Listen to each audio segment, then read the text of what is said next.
तिब्बत में सांग को कहते हैं। क्या कहते हैं?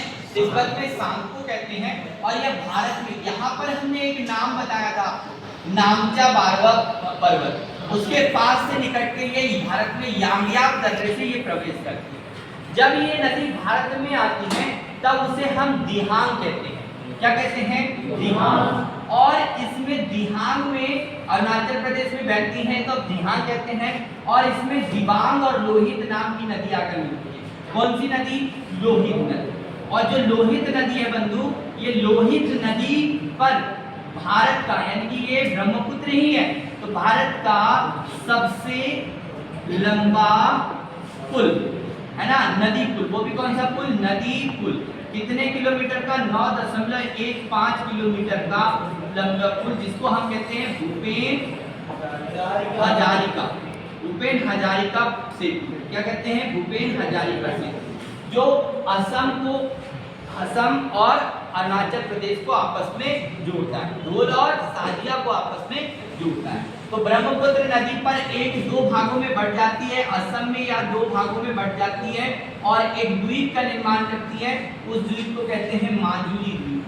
क्या कहते हैं? माजुली द्वीप। इस माजुली द्वीप से एक प्रश्न बनता है, वह प्रश्न क्या होगा कि भारत का, यानी कि भारत के साथ साथ विश्व का सबसे बड़ा नदी द्वीप का है।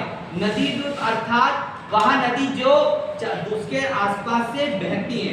तो आपकी ब्रह्मपुत्र नदी पर एक द्वीप स्थित है जिसको माजुली द्वीप कहते हैं। ये दुनिया का सबसे बड़ा द्वीप है। कौन सा? नदी द्वीप है। जबकि दुनिया का सबसे बड़ा द्वीप कौन सा है? आपका ग्रीनलैंड द्वीप है। कौन सा द्वीप है? ग्रीनलैंड द्वीप है, जिस पर अधिकार डेनमार्क का है, जो उत्तरी गोलार्ध में स्थित है, उत्तरी ध्रुव के निकट। तो याद रखना कि माजुली द्वीप जो है असम में है और इसे वर्ष 2016 में जिला घोषित किया गया है। तो ये ध्यान रखना, ये आपके ब्रह्मपुत्र नदी पर स्थित है। ब्रह्मपुत्र नदी की सहायक नदी जो है एक मानस है। मानस है, और इस मानस नदी के जो है यहाँ पर मानस वन्य जीव अभ्यारण्य राष्ट्रीय उद्यान भी स्थित है। मानस राष्ट्रीय उद्यान जिसको हम कह सकते हैं। और असम में ही जहाँ ब्रह्मपुत्र नदी बहती है, यहाँ पर कांजीरंगा राष्ट्रीय उद्यान भी है। कौन सा है? कांजीरंगा राष्ट्रीय उद्यान, जो एक सींग के गैंडे के लिए फेमस है। इसके लिए एक सींग के गैंडे के लिए जो है यहाँ पर कांजीरंगा राष्ट्रीय उद्यान फेमस है।